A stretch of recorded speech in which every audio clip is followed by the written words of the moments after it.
Tetapi kita juga harus jujur, harus berterus terang. Kalau peristiwa ini beruntun terjadi seperti ini, saya tidak yakin ini hanya ada pada persoalan level individu saja. Bang Sampai Anggi, di level mana kalau Anda nah ini yang melihatnya? tentu saja ini butuh kajian ya. Tapi saya terus terang, membuka Undang-Undang Polri dan Undang-Undang TNI. Coba rumusannya kita baca ya. Apa tugas Polri? Pelayan, pelindung, pengayom masyarakat, plus ya. penegak hukum. Kalau TNI apa?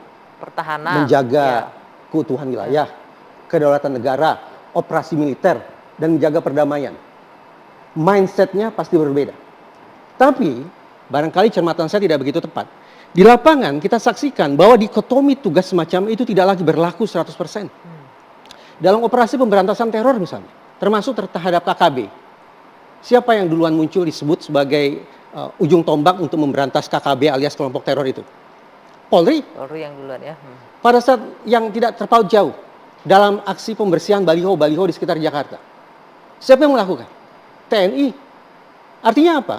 Dikotomi sebagaimana yang tercantum dalam undang-undang tampaknya tidak lagi sungguh-sungguh bisa merefleksikan situasi di lapangan. Kita bisa melihat itu sebagai hal yang positif.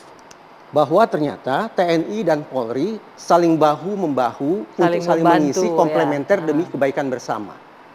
Tapi pada saat yang sama, saya kekhawatiran, berarti tolong dijawab. Pelanduk ini tolong dijawab ya. Adakah kemungkinan bahwa kerancuan atau tumpang tindihnya kerja-kerja di lapangan itu justru memunculkan ekses-ekses seperti yang menjadi topik perbincangan kita pada malam ini. Titik dulu di sana. Boleh ditanggapi Kang ini. Gara-gara tumpang tindih tadi saling bahu-membahu, akhirnya muncullah ekses-ekses gesekan-gesekan gitu. Jadi dalam konteks ini kami juga sering berdiskusi tentang disebut kesenjangan dan kemudian perbedaan penghasilan ya. Tapi harus kita sadari, saya pernah membahas soal berapa sih take home pay seorang prajurit baik di TNI maupun Polri. Sekarang dengan aturan perundang-undangan yang sama, dengan menteri keuangan yang sama dan kebijakan yang sama, tidak ada perbedaan. Harusnya nggak ada kecemburuan di situ. Jadi tidak ada kecemburuan. Yang kemudian muncul kecemburuan itu adalah siapa dimanapun ya yang punya akses lebih dekat kepada masyarakat. Tapi itu bukan kemudian angkatan dengan Polri. Di lingkungan misalnya saya lihat saja, Brimob tentu beda tugasnya dengan polisi lalu lintas. Sehingga kecemburuan itu bukan hanya dari misalnya dari luar institusi, angkatan darat kepada polisi lalu lintas, tapi di internal itu juga terjadi. Ada. Di lingkungan misalnya TNI ada bagian logistik. Itu juga menjadi cita-cita banyak prajurit yang di pasukan tempur. Dan ini tentu ya kecemburuan-kecemburuan itu adalah sesuatu yang memang bisa muncul, ya begitu. Sehingga itu kan di internal. Tapi kalau Bung Reza bilang ini gara-gara, kalau saya sederhanakan gini ya, saling mengambil lapak masing-masing gitu, tanggung jawab kerjaannya gitu loh.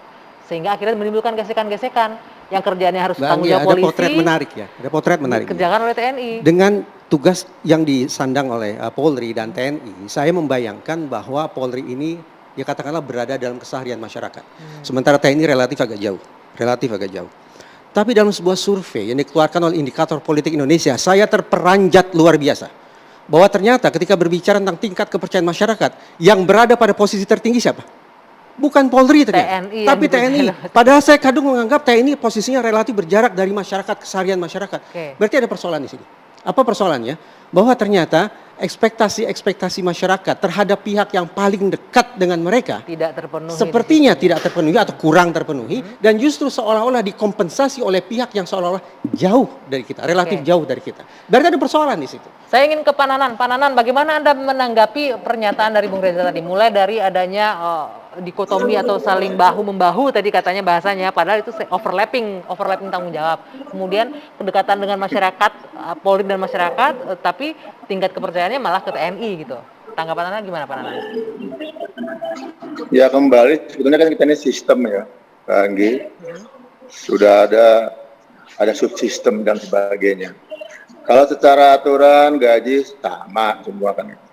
Kalau masing-masing ada kelebihan tuh ya personally lagi, ada yang nyarinya hitam, abu-abu putih, itu personal, bukan institusional.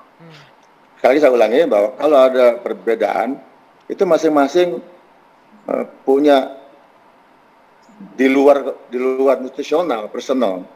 Jadi kecemburuan itu sebetulnya itu personal lagi, bukan institusional.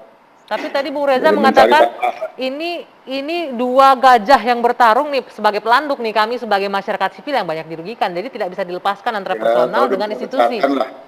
Jadi konteksnya terlalu besar-besarkan menurut saya. Oleh karena itu mari sama-sama kita lihat hal positif-positifnya. Mari kembangkan hal positif lebih banyak ketimbang yang tidak positif. Agar suasana ini baik gitu.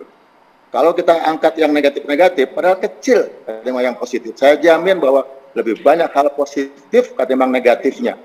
Tapi yang diangkat selalu yang negatif. Itu yang pertama. Yang kedua, tadi Bang Johnson juga mengatakan mengenai personal. Kalau soal sistem, kalau ada polisi brengsek, TNI brengsek, kan dari masyarakat tuh.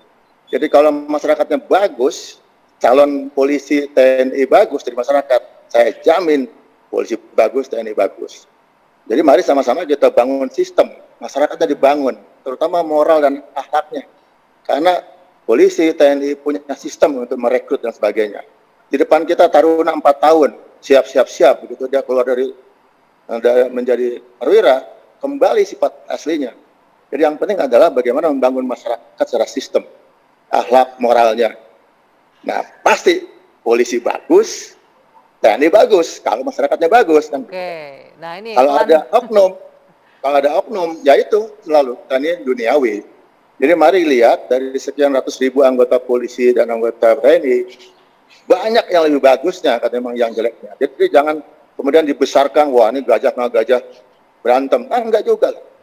Jadi mari kita kecilkan, bukan kita mengecilkan, tapi kita angkat hal-hal positif TNI Polri ini agar mendukung program pemerintah yang ada. Itu yang penting buat kita, solusinya. Baik, Pak Nanan, Nah, saya kembali sepakat. bahwa Saya kita sepakat. butuh Tentu kita, tadi, ya Pak Nanan, saya kembali sepakat. Canggih, Ya, saya sepakat tentu kita saya tidak bisa butuh- mengecilkan peran dan juga jasa dari TNI dan Polri ya, tapi kita tidak bisa menutup mata juga bahwa ada kasus-kasus begini yang akhirnya menjadi sorotan publik.